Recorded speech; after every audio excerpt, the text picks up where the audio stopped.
Hey everybody, welcome to the video. Welcome to the channel. A little bit different, as you can see. I got a little bit of a podcast setup here, and the main reasoning behind this setup is to help make it easier for me to create this type of content, and still kind of make it engaging and still make it interesting, but yeah, kind of make it easier on me as far as its long-term viability, because I definitely want to create, great content going forward, and I want to be able to do that in, kind of in a faster way, but also still make it good content that people want to watch. And I definitely want to include a section in my channel with talking about what's going on in the reselling world, news, my thoughts on what's happening, and then bringing you what solds. I definitely think what solds are definitely important to see what items they're selling for, and just to show you guys that these cool, unique items that I like to present to people here that are watching can sell, and there's a market for everything. This is not just selling, iPods, iPhones. What do I have around here? That's Legos. It's not just about selling Legos. These Legos sell fast. I sold a bunch of Lego sets just recently, and it's not just about finding these hot collectibles. That here's a little cool Voltron set that I have displayed right now. It's not just about finding these hot items, because there's other items, sleeper items, that also have incredible sell-through rate, but there's just no data to support it. And being able to identify those items is definitely important, and will definitely help you guys, especially those that might not be in an area where I can pick up Apple keyboards at $2 a piece, resell them for around $15 a pop. Not an incredible profit, but they do sell incredibly fast. If you can't find these items out there, then you gotta have a way, or you gotta have the knowledge to be able to adapt and find items in your area. And my area, San Jose, California, pretty diverse. We have a lot of different communities that merge together, a melting pot, if you want to call it that. And when I'm out at the flea markets or garage sales, Goodwills, Goodwills primarily, there's so much different. The items I find are all so, every day is just a different day, and that's what I really, really like about it. I really have grown to not like places like Target, Walmart. You just see the same things over and over again. And yes, some of those things we do need, but it's just looking at the shelves, it's the same thing over and over again.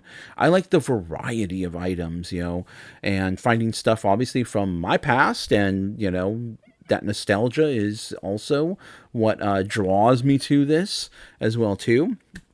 And bringing those items out to eBay, to the world, that have probably been hiding in a storage locker somewhere. So this video will definitely be going back on the main channel. I've been thinking about the different channels, and I really want to build up the main channel, get a nice viewer base. Obviously, I want to get views. I want views on my that's why I'm creating this, to get viewership and develop a nice community around what I do. And hopefully I bring some uniqueness to the space. Hopefully I bring finding cool items, I don't know, in a different way that other people do. I mean, I know a lot of people go to Goodwill, but maybe finding different items that other people don't necessarily find. So that's my goal, and what I would like to bring here to YouTube world land, reseller land.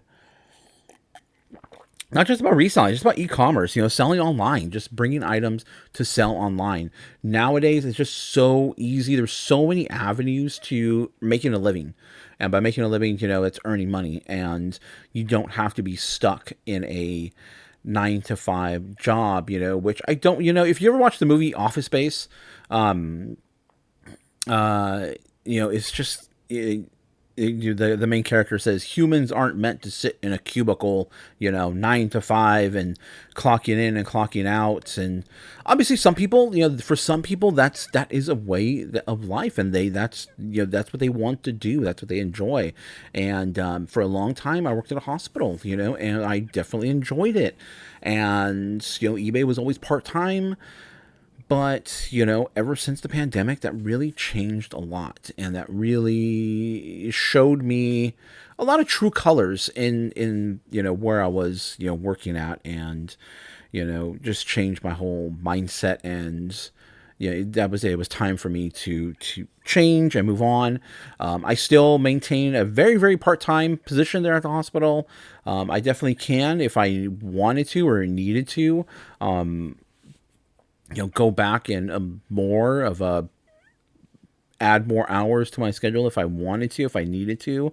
There's no shortage of, if you guys are familiar with healthcare at all, there is no shortage of, or there's a, no, there is a shortage of help in the healthcare space.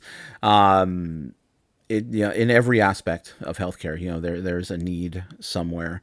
But, I didn't like what I saw, post pandemic, during and post pandemic.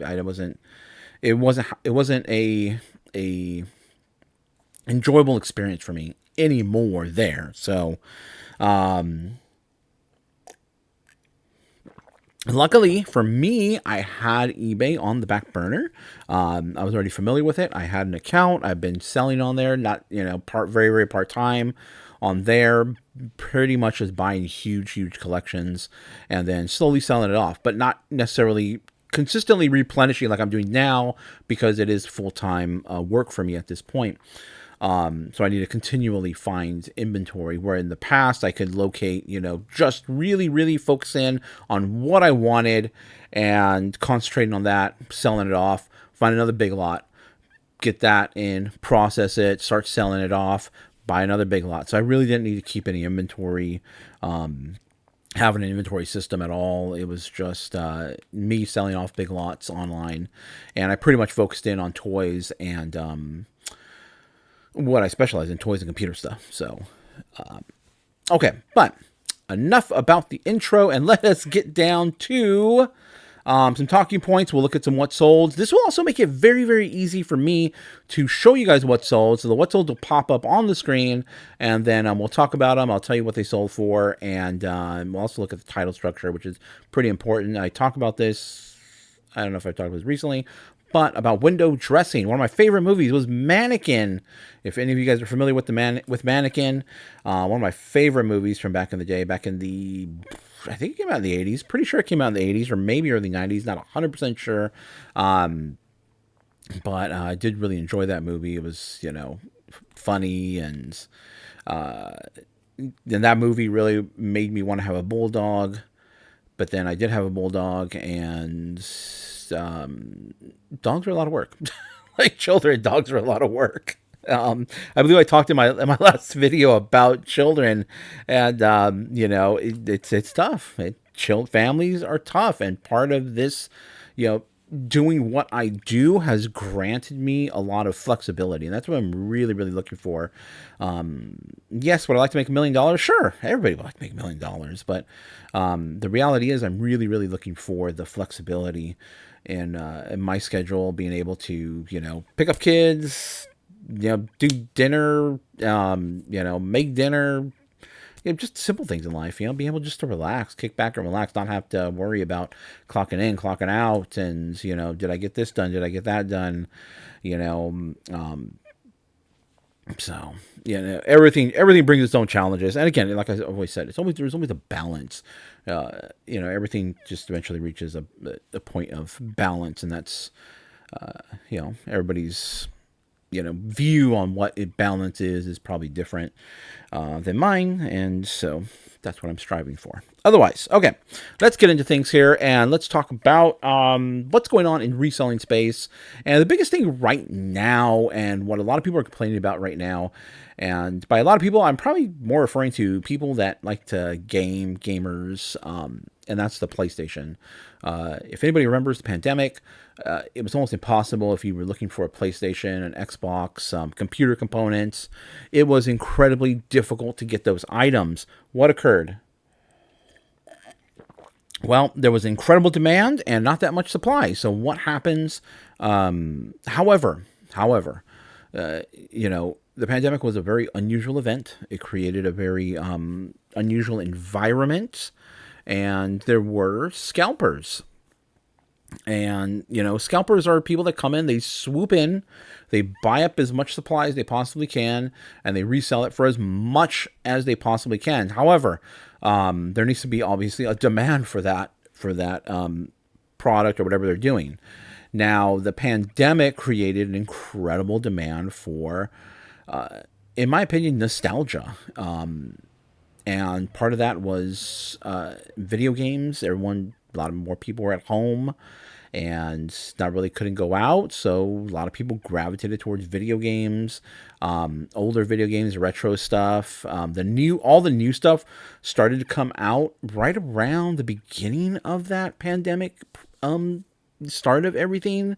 And so obviously companies do projections as far as what to expect for the future, how much they need to make, how much products they need to make and churn out to meet the demand. And obviously nobody could have seen what the demand was going to be, during those crazy years, 2020, no, 2020. Nobody could have seen what was going to, that crazy demand, the shutdown and everything. And so it created an event where prices spiked on all these items artificially, in my opinion. And the problem was obviously, they just couldn't produce enough to meet the demand. And scalpers, people that, that obviously a lot of this stuff is not, they're not necessary. Obviously there were people that were, taking necessities and just, blowing up the price on those, which is obviously wrong, in my opinion, completely wrong. To take needs and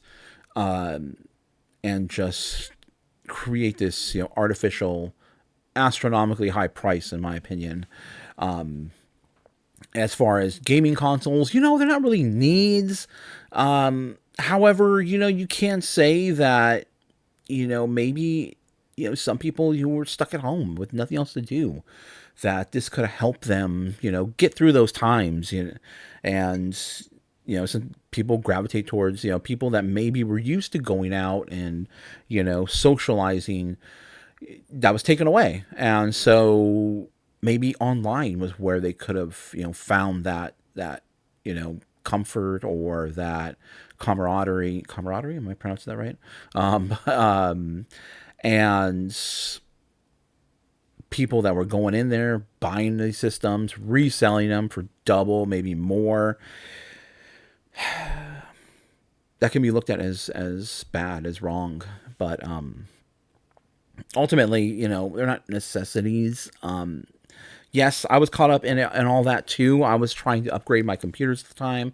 The latest graphics cards were coming out, and graphics cards are used for, they're used for a lot of things. My primary use was gaming, and at that time also was the huge influx of cryptocurrency miners, and graphics cards are used for cryptocurrency mining.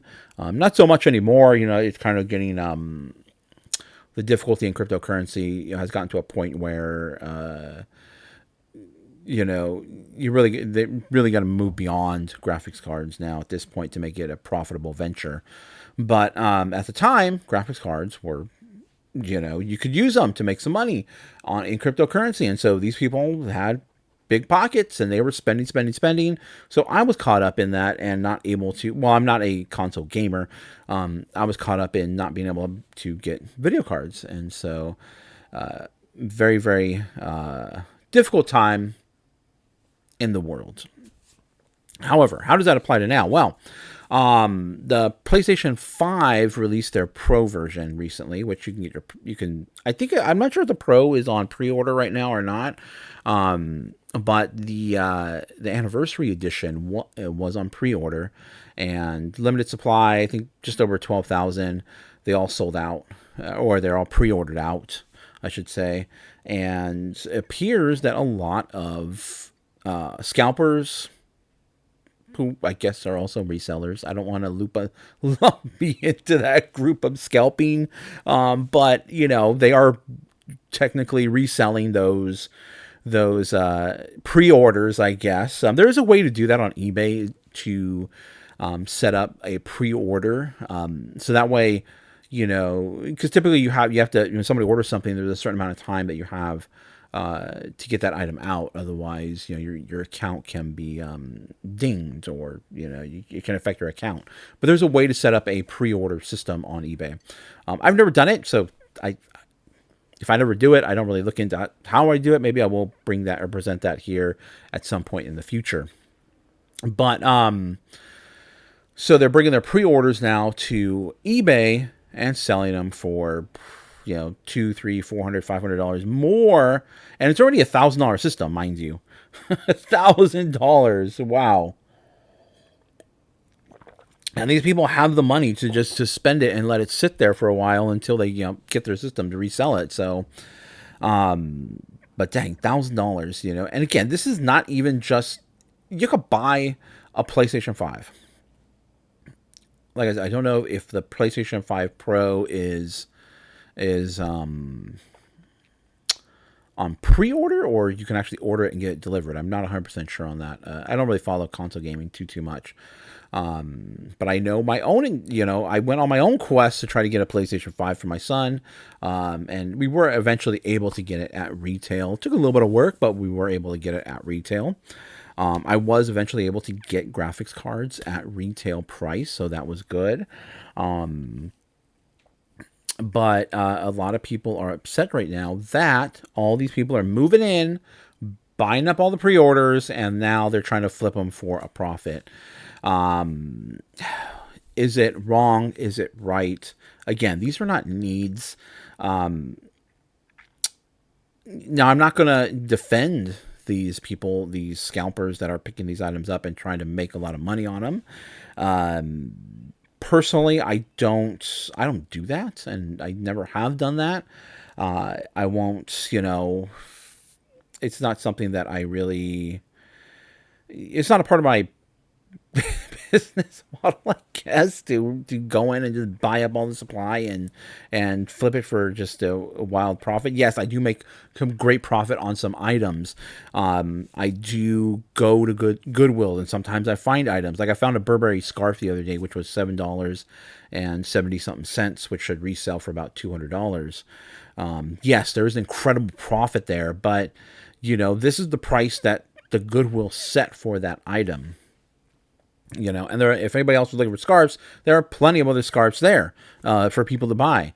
But this is what the price was set, and I picked it up, and I wasn't going in there and buying all the Burberrys that they had and then creating my own little market, marking them up and then creating my own little market. I was, I happened to find it there, picked it up, resold it. All the other items there, we're going to make about, where I'd like to be is about a $15 to $20 profit on items. I like to be a little bit higher at Goodwill because we're picking up, we're not buying generally, we're not getting a bulk price out of Goodwill. So with each individual item, I like to be at $15 or $20 profit on each item.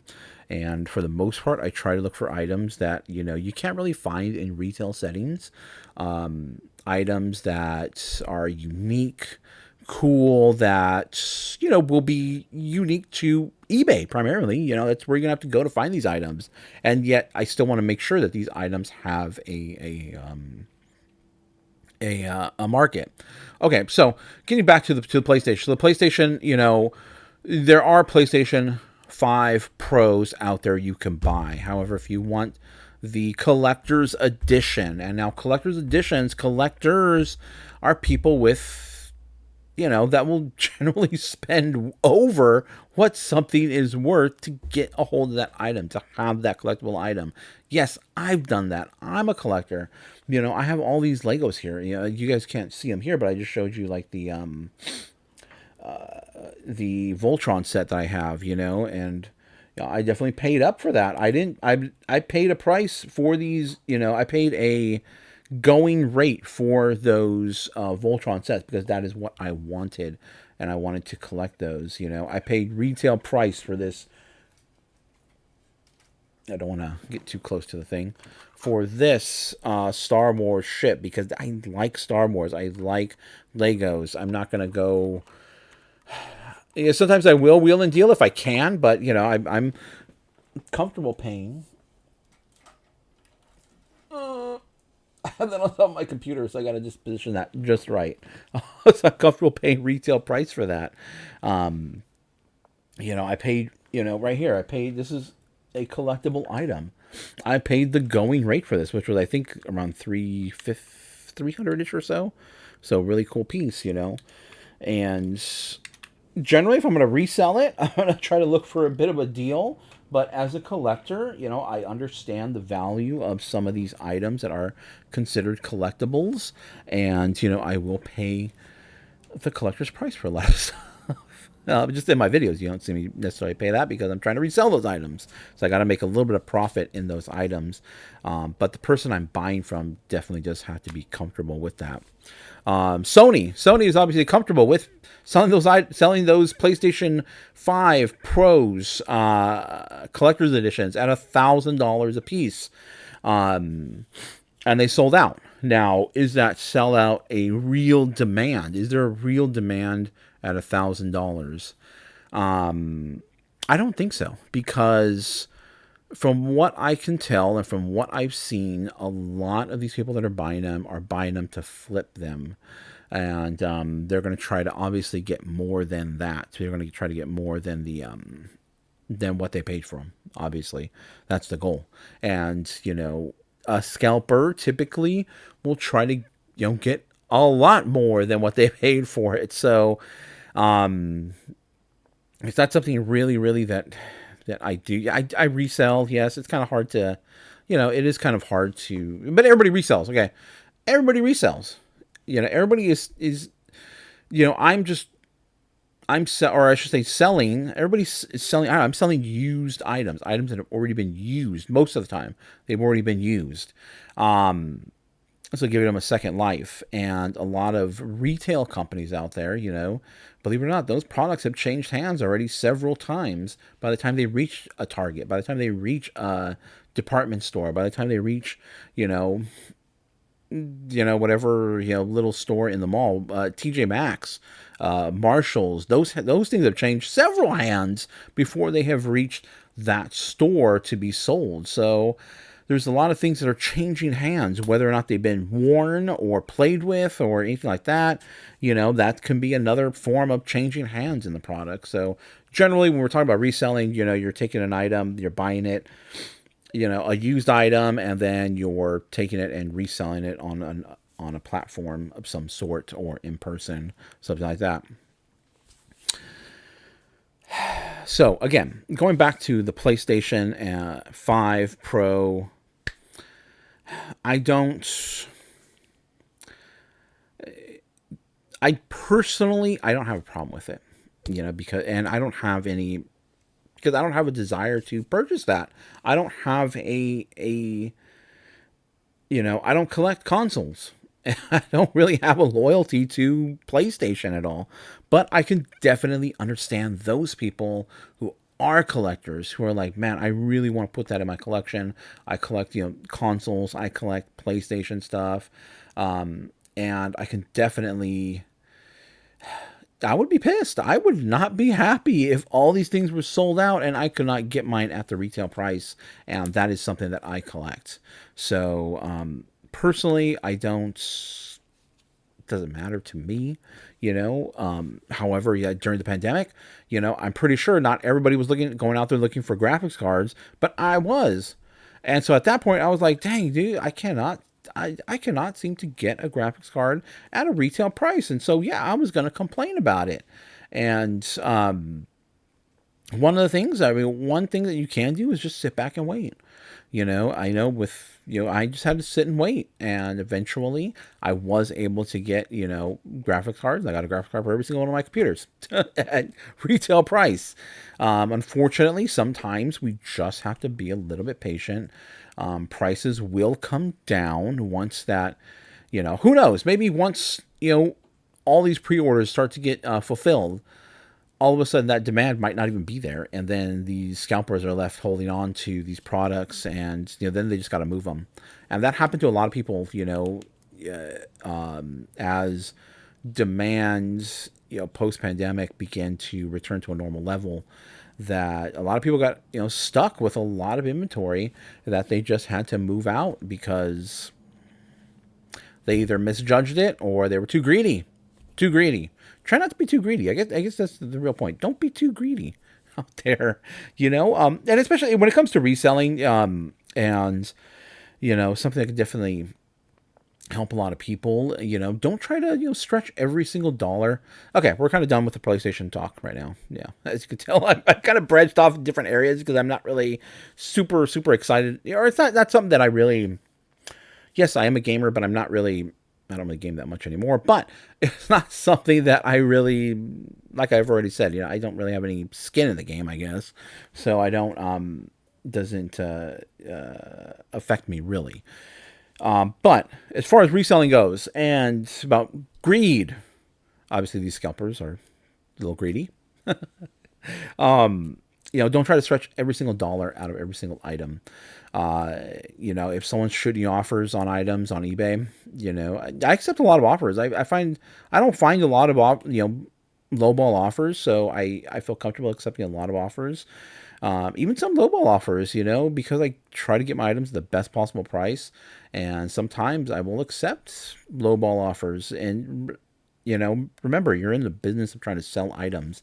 Don't try to get every single nickel dime out of your item. Sometimes it's best just to move it along, get it sold, get that money back, and make whatever profit you can, and move it along the line. Buy some other items, buy some better items.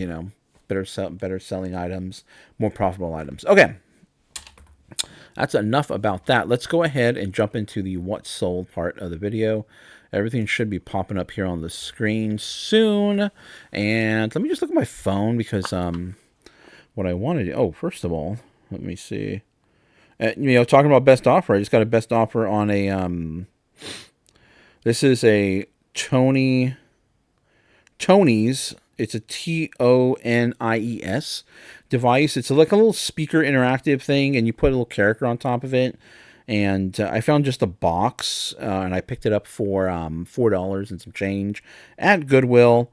And someone has sent me an offer I listed it for $40, which is about what it goes for.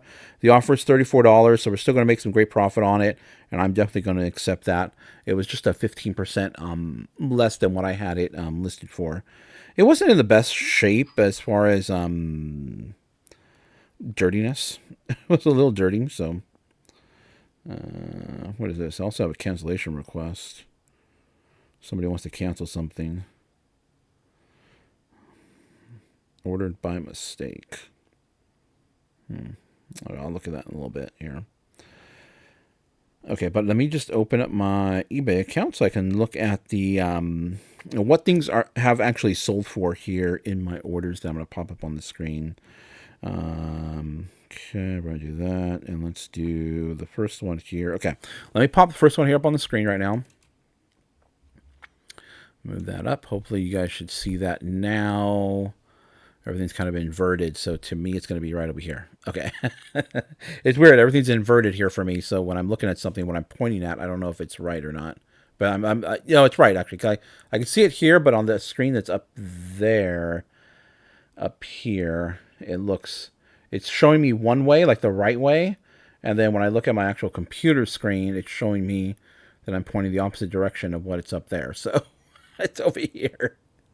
On the screen, what you guys are seeing, it's over here. Okay, so we have Chrome Industries. It just says on the actual label there, it just says Chrome, but Chrome Industries is the whole name of this company that makes these style of bags. And I'm not sure, but I believe they're more like motorcycle bags. They're really heavy duty, heavyweight, really cool, nice bags. So Chrome Industries, this is a messenger style bag, and it has a seatbelt buckle in the title because the actual strap that went across your body or over your shoulder had a physical seatbelt. It was kind of cool. It wasn't attached. It was done by the company in production, made in the USA. Anytime something is made in the USA, I'll always throw it out there on the title, made in the USA. Definitely helps to sell your items. Okay, and then black and red. The colors, so let's see what this thing sold for. This sold for $35. So $35, this messenger bag right here. The buyer paid $7.43 to ship it, so it must have been someone close. Yeah. Yeah, it was somewhere close. So really cool. $35.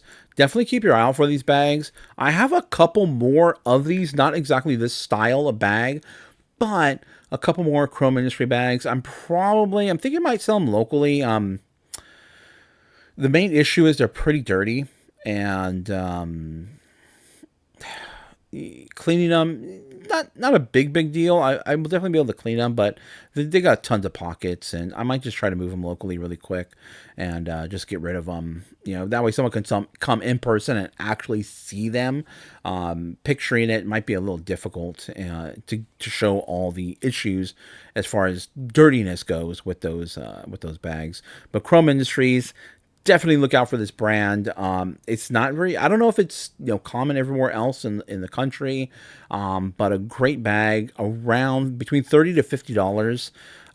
Depending on the size. The larger the size, the more money, but around $30 to $50. And these pretty much fly under the radar when it comes to Goodwill. They price them just right, in my opinion. Okay.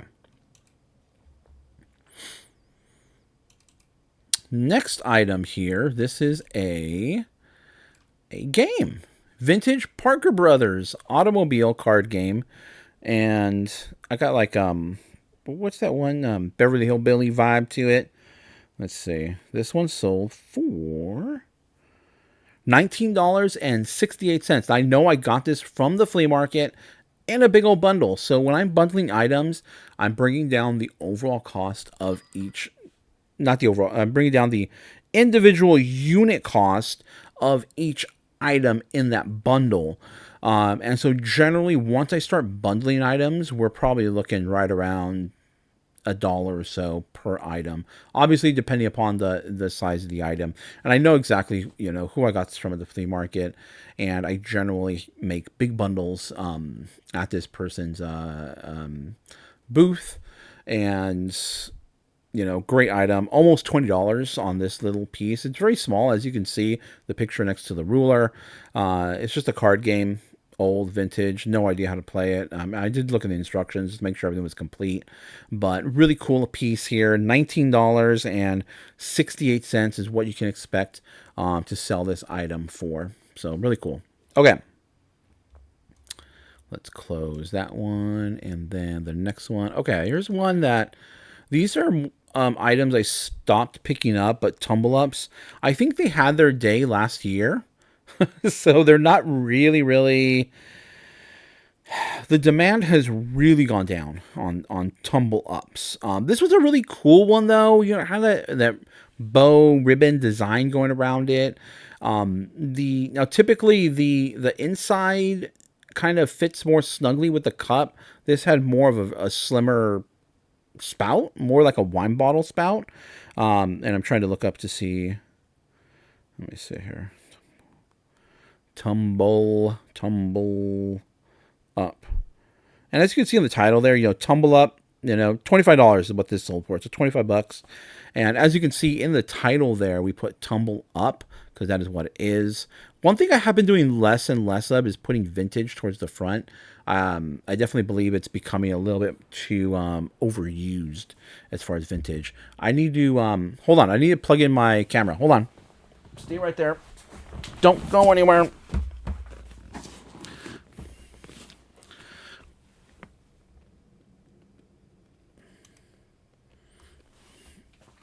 Hold on.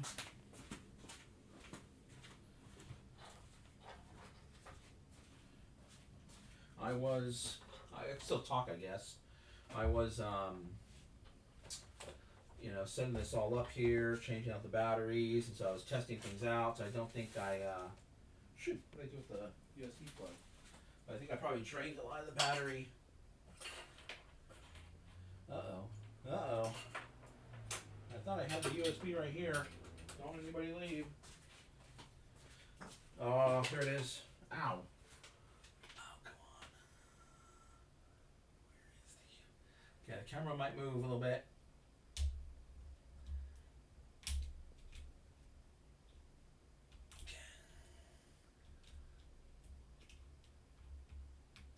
Okay, there it's in. Okay. Hopefully I didn't lose the picture because I can't see right now.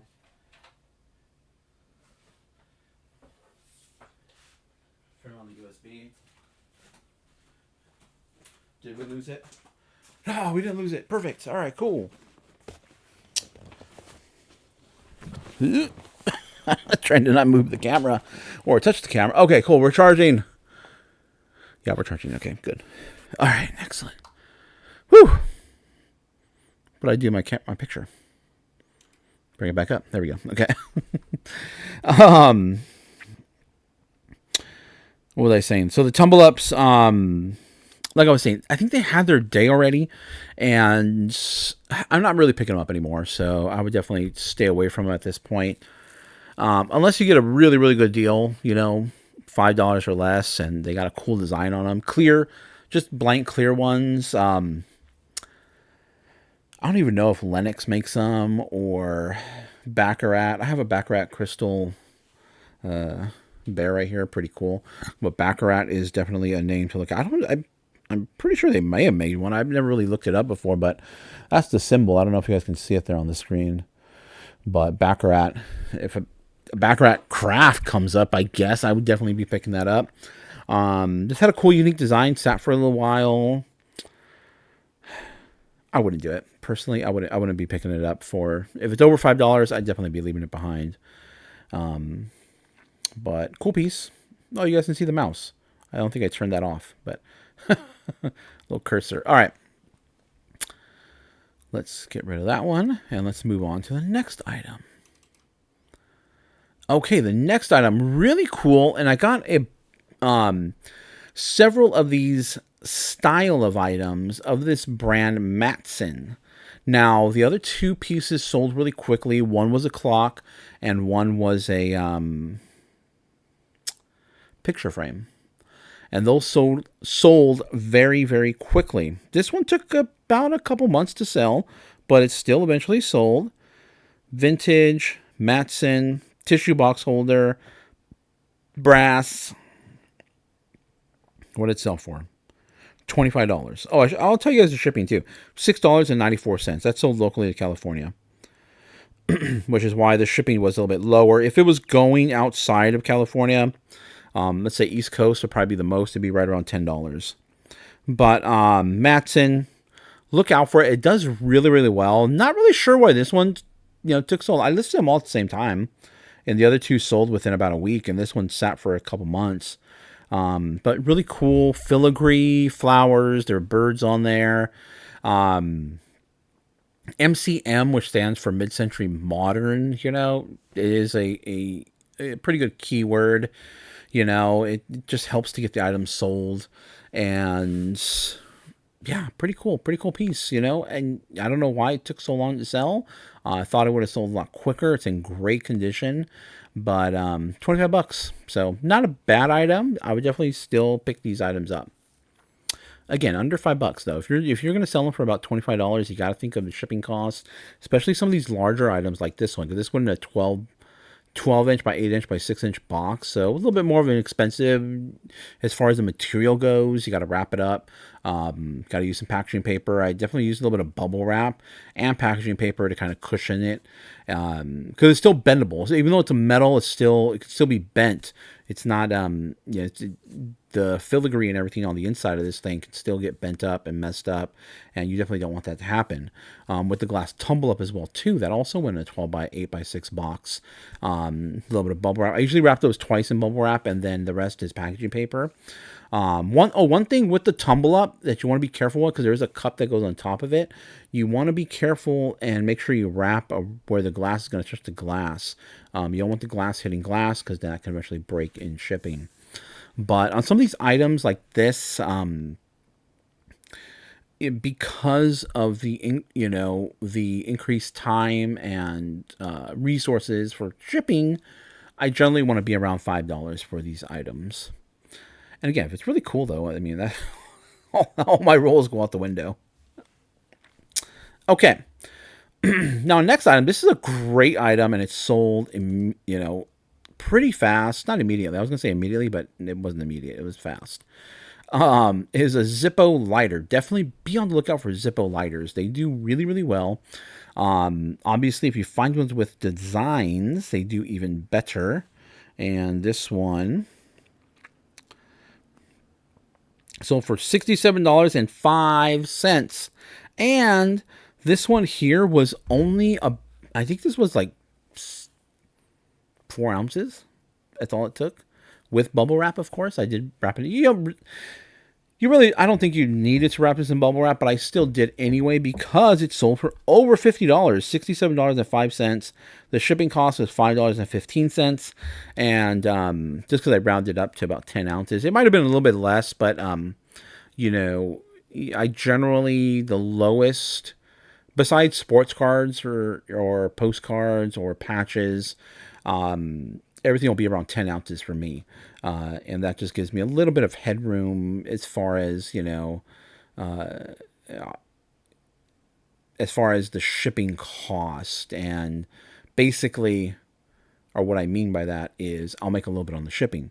I'm not going to make a crazy amount. I'll make, probably $1, maybe $1.50 on the high end. And that goes to help, pay for shipping supplies. So, on the items that are over a pound, like I showed you earlier, like the tumble up and the tissue box, those ones I'm not really gonna make much of anything. Maybe I make about 40 cents, 60 cents, I believe, on those items, because they're in that 1 to 2 pound range. I could go 3 pounds. I could say I could be like, okay, it's 1 pound, 8 ounces. But then based on the rule on UPS, it's automatically going to round up to 2 pounds. So I need to automatically put 2 pounds in there. I could say 3 pounds, and then I'll make a little bit more on the shipping. However, the other thing you got to take consideration is that going to turn people off to buying your item? The increased shipping cost as well too. So, because some of these lower end items, I am making about $1 something on the shipping. I'm okay with making very little I think pretty much nothing. If they go to Florida or on the other side of the country, I'm making nothing on these. As far as the shipping goes, that's where the shipping goes. I'm not making anything on the shipping, but I'm okay with that if I can sell some of these smaller items and make, a little bit on the shipping on those items. So I definitely know on the tumble up, I did not make anything on the shipping on that at all. On the tissue box, I did make a little bit of change on that. Wasn't enough to necessarily. It was not enough to cover the. Or I think it was actually. I think it was enough to cover the box. I have to double check. I forget what I pay. I know the prices did go up a little bit, but I'm not sure what I paid on that box for that. I'll have to double check. But I know it went up a little bit. I know I'm still good though as far as my costs when it comes to buying shipping supplies. This here, poly bag, bubble wrap, we're good to go, and it's a great item. These are the items I love to buy, sell, because they have great profit margin. They sell pretty high, and Apollo, NASA, look out for it. Okay, again, made in America. See, I put made in America on that one. Okay, I gotta wrap up this video. This video is getting a little long, and I think part of the problem was I was testing a lot of things out here. So, okay. And another item, which is a Ray Dunn. Now, typically, I do not pick up Ray Dunn items. Let me just look and see what this sold for. I typically do not pick up Ray Dunn items, but this was something that was unique. And it's these style of juicers are actually pretty good sellers. If you can find the uranium glass ones, they're the ones that glow. They'll have like a green hue to them. There are other ones that glow, but the most common are like the green hue ones. Those ones do really well. And so that is why I picked this up, is because I know this style does really well. And in Ray Dunn world, typically I don't pick up any Ray Dunn. Yeah, for the most, I shouldn't say I don't pick up any Ray Dunn, because I did pick this Ray Dunn up, but I don't pick up most Ray Dunn that I come across. But this one here I did, and this one sold for $26.84. So that's pretty cool. It looks like it's going to go somewhere local. It's like $6.94 is what they paid in shipping. So that was pretty cool. Let me just double check. Actually, if I remember correctly, this person asked if I can ship it somewhere else, which isn't necessarily a problem for the most part. Let me just see right here. And you know what I think they did, which is kind of annoying. I mean, I'm okay with it. It's not going to be. I need to have the shipping address changed. You know what I think they did is they put a California address, which got them the lower shipping cost, but they want me to ship it to Wisconsin. So it's going to cost a little bit more than what eBay stated. Um, and you know what I'm going to do is that's kind of annoying. And the reason why I even agreed to do it was because I did go back when it's not very often that I get this request. And in my opinion, if you're a newer seller or anybody, I would tell them, okay, I'll go ahead and cancel the order, but I have to cancel the order and put in the appropriate shipping address, and you can reorder it. Because if for some reason this item does not get delivered to or gets lost in the mail or anything like that, you are on the hook for that price. Wait, if it gets okay, never mind. Just take that back. I think let me take that back. If it gets delivered, okay, to the address that is not listed as the buyer's address on eBay, okay, and the person says, I did not receive this item, then you're not covered, you're not protected, you have to refund them their money. If it gets delivered to the item that they supplied you on eBay, then you're covered. It gets delivered, you're covered. Done. Nothing you have to worry about. You just have to, if you get a message from somebody that says this item, I didn't get this item, but then you look at the tracking and it was delivered to the address that they supplied you with through eBay, then you're good. You're covered. You just have to update the tracking. Don't worry about it. If they give you an alternate address, even through messaging on eBay, and that wasn't the address that they supplied eBay, when they placed the order, and it says delivered, and they say I did not get it, you have to refund them their money back. So simple as that. You're not covered. But what I do is, because I've been doing this for so long, I'll go in there. I'll quickly. It's not so common that it happens, or it doesn't happen that often. I go in there, I will take a look at their feedback. If they're pretty recent, like they've only opened their account within the last year, I'll definitely deny that. But this person's been about 20 years on eBay, over 20 years now. And they have decent feedback. It's not like a crazy amount of feedback, but they've been on eBay for some time. It's fine. However, I'm going to block them. Why? Because I think they're trying to cheat the shipping system here. It's going to cost a little bit. It's going to cost probably like $2 or $3 more to go out to Wisconsin as opposed to just staying here in California. So that's kind of annoying, but oh well. That's fine because we didn't pay that much for this piece. This was like if I remember correctly, at Goodwill, I think it was around like $2 or $3, and so it's definitely falling within our profit margin. And we sold that Zippo light. That Zippo light was a few days ago, so that was not. Nonetheless, everything's going to help contribute to losses that occur. I mean, this is not going to be a loss technically, but you got to think of that. You got to take that into consideration. There are going to be losses at times, in your e-commerce selling online business. So you got to account for that. That's why sometimes, and I've talked about this in a video. I'm not sure when. Let me close this out. I'm not sure which video or where I talked about this, but I bought an item. It was a CPU for a computer. I didn't know if it worked or not. I paid I got several items for $20, and one of them was a CPU processor, which, if it worked, was worth $250.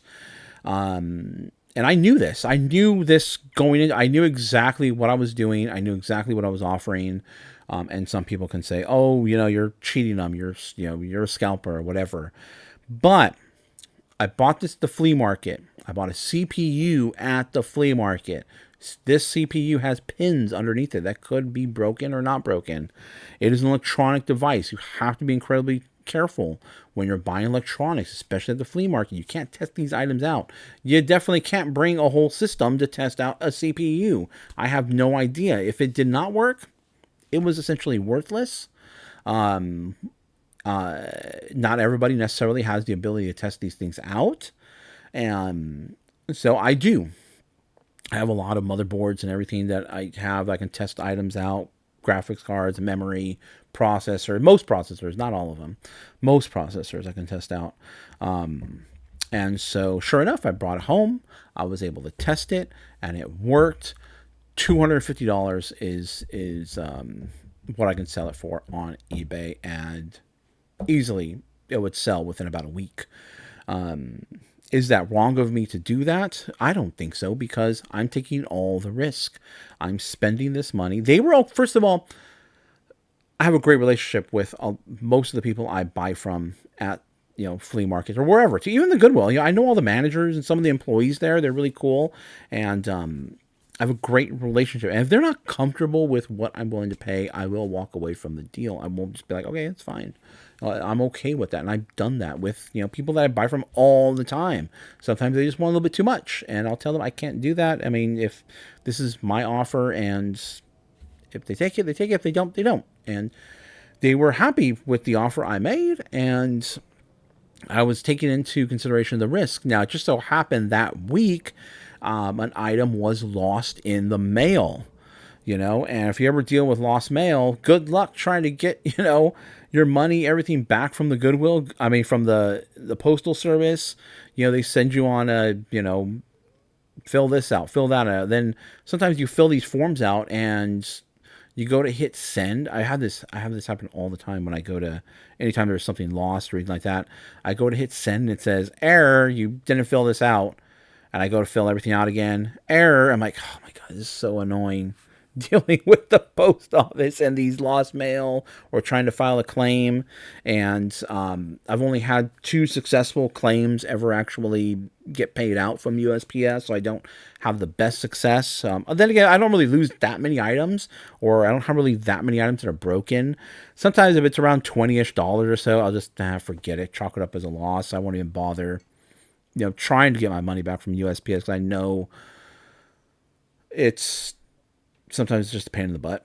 And I just don't prefer not to deal with it. But I just had, that week that I found that, there was an item that was completely and totally lost in the mail. So I had to refund the person I think it was just about $100. And so obviously that takes, I got to be thinking about that. That was right on my mind. And so there I'm looking, all right, I gotta, how am I going to make $100 back? So you got to be thinking about that stuff. You got to be thinking about losses. You are going to get losses. There's scams out there. I just had someone try to scam me on some jewelry. As a matter of fact, they just recently, they sent me 2 things in the mail, mind you, which were not the item that I had sent them. And eBay, ruled in my favor, so they're not getting their money back through eBay. Then I just got a notification that they filed a basically a payment dispute with their bank or credit card or whoever, and so they're gonna try to get their money back that way as well too. So, you got to be thinking about these things. You got to be thinking about all these, everyone's trying to scam you. Not everyone. Some people are trying to. You got to think of these people that are trying to scam you. You got to think about the, things getting lost in the mail. You got to think about things getting broken in the mail. You breaking things. I've had items where I've had them sitting in storage, and all of a sudden I take them out, and I'm like, what the heck happened to this thing? It's just been sitting here the whole time, and it's completely broken. So that's true too as well. Otherwise, okay, we're gonna wrap up this video. It's a little more comfortable sitting here just talking, so I can just go on and on and on. But I need more stuff to talk about in other videos. So we're gonna end the video here. Let me know what you guys think. I hope you guys enjoyed the video, and you enjoy the content, the new style of video. I wonder if it's, if it's cool. Let me know down in the comments down below. Comment down below. Let me know in the comments. Like the video, subscribe, bell notification. I'll probably release this on a Saturday. So this will probably be coming out this coming Saturday, which would be October 3rd or 4th. 4th, I believe. No, 5th, I think. It'll be October 5th. So when this will be coming out in the morning. All right. Thank you guys for watching. Oh, and I forgot. I got to add the, because I put end screens now at the end of my videos. So if you want to check out any one of my, there should be a subscribe link somewhere here on the video. I forget, I'm not sure exactly where, somewhere, right on the bottom somewhere. And there will be some other videos for you to watch, either at a Goodwill or a flea market. Click on one of those.